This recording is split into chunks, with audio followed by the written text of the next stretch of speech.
The iPhone 15 Pro Max is the best phone in the world, and for the last 2 months I've been using it. Here's my experience. So, in today's video I'm not going to talk about all the new features on the iPhone 15 Pro Max. I'm not going to tell you, again, the same things. I've made several videos and several reviews on the iPhone 15 Pro Max, but the 2 months later experience now is to tell you about the things that actually surprised me the most, and the things that kind of disappointed. So, yeah, in the last 2 months I have 3 things that I enjoyed a lot. And there's obviously one thing that I didn't use that much. And it was kind of disappointment on the iPhone 15 Pro Max. So, no further ado, drop a like down below, subscribe to the channel. Should you buy the iPhone 15 Pro Max for a Christmas present? Well, let's find out. Roll the intro. The iPhone 15 Pro Max came out in September. And now, in December, I've been using this phone for more than 2 months. And my experience has been 99.9% positive.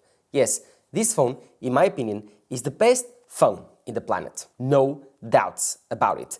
This phone is super complete. It has the best camera system in the market, the best display in the market, the best materials in the market, and the best design, in my opinion.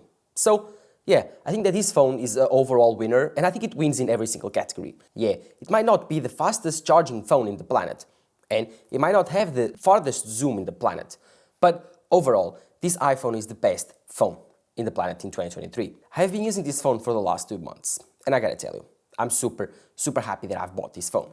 And have made several videos switching to the iPhone 5S, and now I'm currently recording the video of the iPhone 8.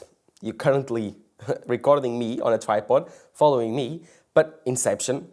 But, oh my god, I feel so grateful for having the iPhone 15 Pro Max. Even the iPhone 8, which I know it's a phone that most of you still have, and it's a phone still really current. It's from 2017, so 6 years old. And still, I do believe that the iPhone 15 Pro Max is such a jump. It's such a privilege to have this phone. Thank you for watching my videos and for allowing me to have such cool tech, because the iPhone 15 Pro Max is light years away out of the iPhone 8, 5S, but still, I do believe it's actually far away from the iPhone 14. The iPhone 15 Pro Max might be one of the biggest upgrades I've ever seen to an iPhone, although it might not look like so, because the phone from the outside looks the same. It has the same overall design as the iPhone 14's, except the titanium. But I do believe that the first key feature that made this iPhone super cool, and in my opinion totally worth it, was the titanium frame. Yes, although titanium is that type of thing that you look at it, it's a gimmick.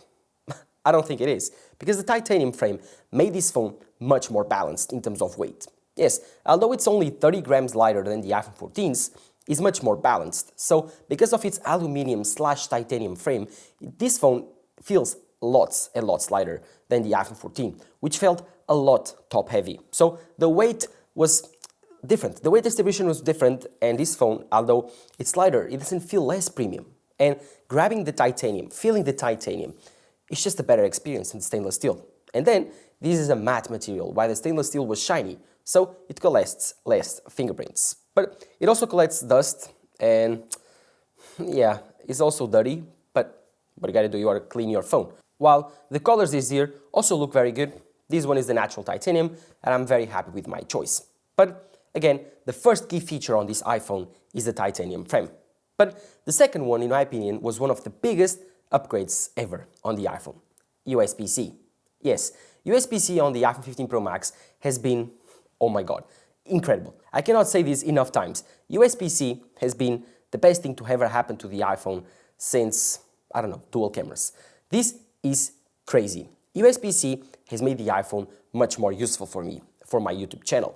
Yes, I can now record videos, I can now record everything on my iPhone, and I can transport it to my Mac super fast, super easily. I can also record log footage directly to an external SSD, which is super cool and super convenient for my editing process. So you can now see that my iPhone 15 Pro Max has actually graduated from my phone to my video camera as well. My B camera, because it's not my main camera, my main camera is the Sony a6700, but the iPhone 15 Pro Max has graduated from the simple phone, a phone that you use sometimes to take video, to my main B-roll camera. I use this iPhone for a lot, to vlog on my videos. All the vlogs that you see on my channel are filmed with the iPhone 15 Pro Max. The video quality here is insane, but I will talk about the cameras later. Now I want to focus on USB-C and all the things that enabled, because now I can charge my accessories with the iPhone.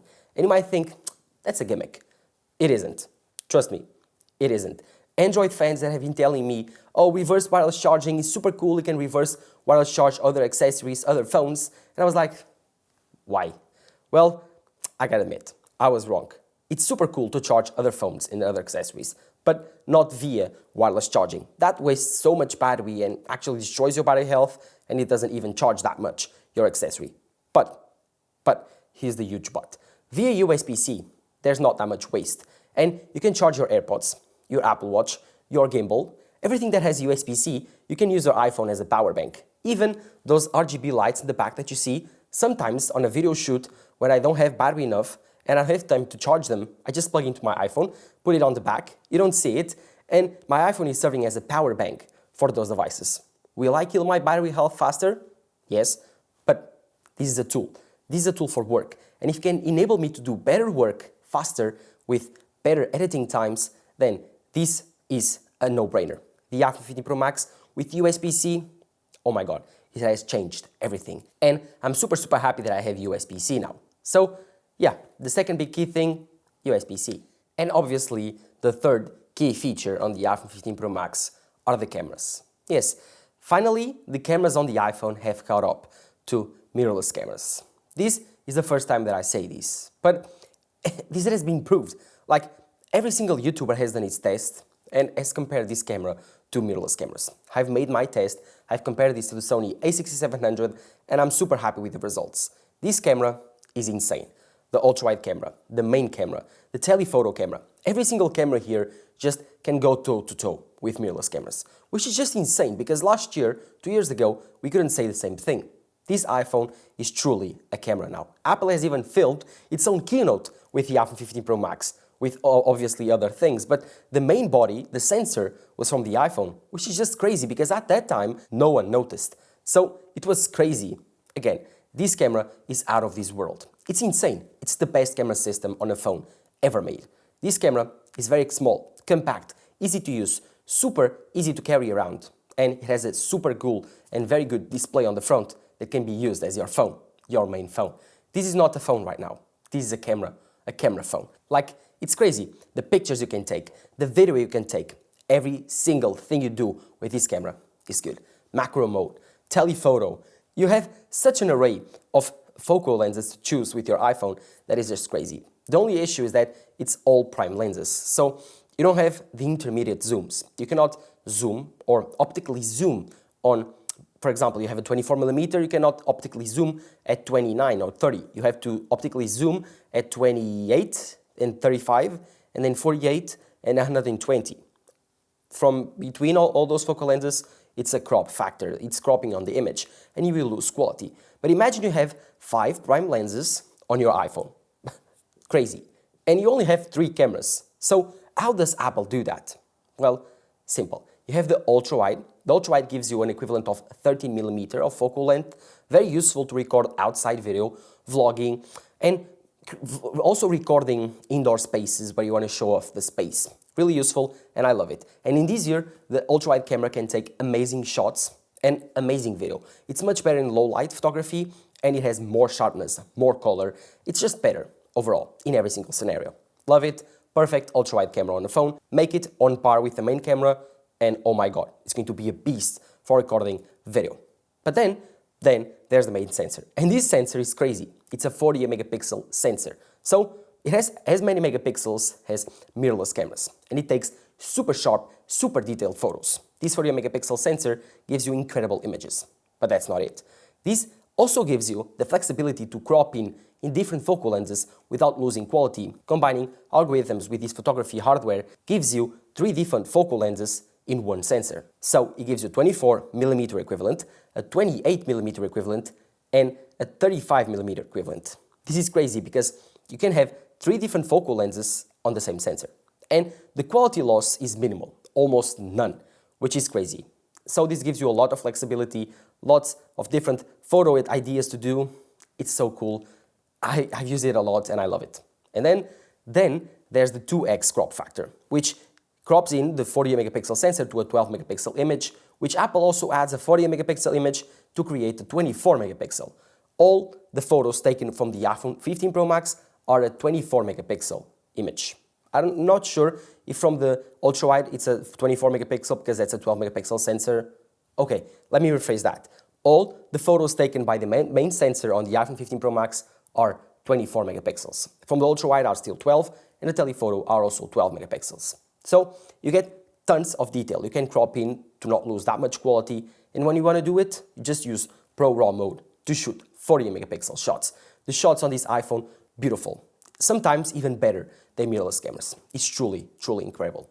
But if you move up a ladder, you go up to the telephoto lens, the new beast on this iPhone. This has a 120mm equivalent telephoto lens. On the phone world, it's equivalent to a 5x zoom. So it gives you incredible portrait shots with very natural background blur, or what do you want to call it, bokeh, and it just replaces the need to have an optical lens on a mirrorless camera. It's just crazy. I've seen comparisons, especially from Max Tech on his channel, comparing the iPhone 15 Pro Max against the mirrorless camera, and the 120mm equivalent of this iPhone to the Sony RS4, I think, if I'm not wrong, 7R4 or something like that, a mirrorless camera for photography. That camera has like 60 megapixels, and still, the iPhone could very well fight with it. The comparisons was very fair, and sometimes you can see that the iPhone even won, which is just crazy because this iPhone 15 Pro Max has a sensor this tiny, and that camera has a sensor that big, and this one still managed to go toe-to-toe with that camera because of the software, because of Apple's algorithm photography. It's crazy to think that the iPhone has very tiny sensors but such capability. Well, because of software, not because of hardware. But still, I do believe Apple has many things to do with this camera. Had more zoom lenses. Make even, for the first time ever, an optical zoom lens where you can change between 18, 30, 70, 120 without losing any quality. I don't know, but I do believe that's the future. Other than that, I want to see better video quality. I like the video quality here. All my vlogs I shot on this iPhone. It's crazy. Even nighttime video is insane here. Like, it's super good quality. I've never had a complaint, and I don't have any complaints about shooting video at night. It's really, really good. Like, you need to push it very far away to introduce noise on your image, which is just crazy. But the one thing that I would like to see here is more natural bokeh, more natural background blur when you are shooting your videos. For that, you need a bigger sensor because, again, you need to create that aperture effect. This is an f1.8 lens. It's a very fast lens, so a very wide lens. But the size of the sensor is so small that it doesn't end up creating any type of background blur. Now, the sensors are getting bigger, and so it creates a little bit of background blur if you watch my videos, my vlogs. But I will launch a vlog this week. I think it's at the end of the week. It's switching to the iPhone 8. Currently, I'm testing it right now. I'm shooting a time lapse. It's the end of the video, and you will be able to see what I'm telling you. The vlog is insane. I went to the gym, walking around the city. You can see the natural background blur on the image. But it's not as good as my Sony a6700. So that would be a point to improve on the cameras on the iPhone. Other than that, just keep iterating. Keep making the cameras better. Keep giving it better video features, better cinematic mode. Currently, I just shoot in log, which, oh yeah, let's talk about log, because I think that log was the main factor for most people to switch for the iPhone 15 Pro and Pro Max. And in conjunction with the Blackmagic camera app, this is now a cinema camera. It's crazy what you can do with the iPhone 15 Pro Max and log footage. Log footage is insane. It removes all of those sharpening that Apple does and all of those post-processing to the video that Apple does to the video that makes it look artificial, phony look. Now, just have a natural image, really good to color edit, to color grade, and just look incredible. If you don't apply any type of LUT from Apple, anything, just color grade by yourself, apply LUTs, external LUTs, third-party LUTs, you will see that the video quality is really, really, really good. On par with budget mirrorless cameras. It's that good. And that's really impressive because this is a $1,200 phone, not camera, which is very difficult for people to understand. Oh, that phone costs $1,200 and then that camera costs $600. Why does the ZVE 10 has better quality than that and cost half or 30% less? That's a camera, guys. That's a camera designed only to be a camera with a huge sensor, while this is a phone that also has a camera. It's easy to carry around. It's always in your pocket, super convenient, has an amazing 120Hz OLED display with 6.7 inches of size. You can make calls, can watch video, stream video. It's insane. You can now record spatial video, which the Sony and any type of mirrorless camera, $6,000, $7,000, $8,000 can do. This is the first camera to do so, which is insane. In only this sized phone, you can record video at the same time with the main and ultra-wide camera, creating the spatial video. Now available on iOS 17.2, and you lucky guys in the US will be able to try it out on Apple Vision Pro next year. If you want a video on Apple Vision Pro coming out in January, February timeline, all the leaks, gathering around all the rumors, let me know in the comments down below. And while you're there, drop a like and subscribe to the channel. I would really appreciate it. But to finish off this video, I just gotta say that the iPhone 15 Pro Max changed my life. This has been the best phone I've ever used. And I don't wanna say it lightly. This is the best phone in the world.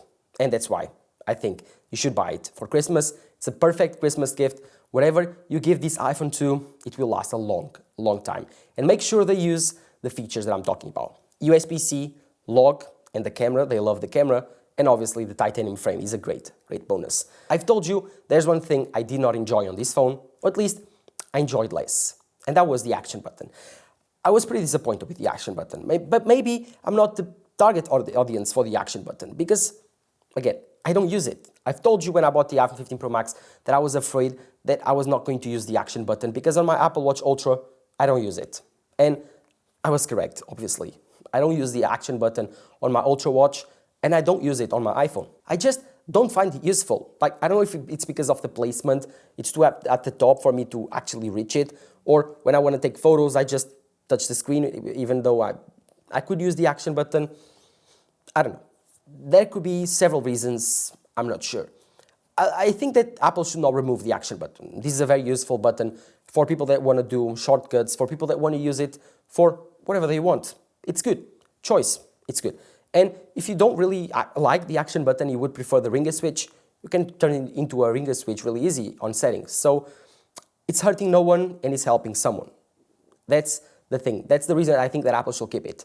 If they bring it to newer versions of iPhones like the iPhone 16 and 16 Plus, maybe developers will create more things, but currently, as it states, being a Pro feature only, I don't see a future on it. Maybe it will be like Dynamic Island, we need to wait for more features to come from third-party apps. Other than that, I don't use it that much, and it's probably one of the biggest disappointments on the iPhone 15 Pro Max. Other than that, the screen is great, the cameras are amazing, USB-C is incredible, the screen is top-notch, best in the business. This iPhone is the best phone in the world, super complete, and totally worth $1,200. Let me know in the comments down below what you think. Oh, and I think you should not upgrade for the 112 1TB. Just go for the base model, it will be so fine. And if you want more storage, buy an external SSD. Just connect an external SSD, and there you go. You have a portable cinema rig for your iPhone to record videos at ProRes log. Other than that, you don't need the extra storage, so just go for the base model, you will save tons and tons of money. Don't forget to drop a like down below, subscribe to the channel. Thank you guys for watching. Bye-bye.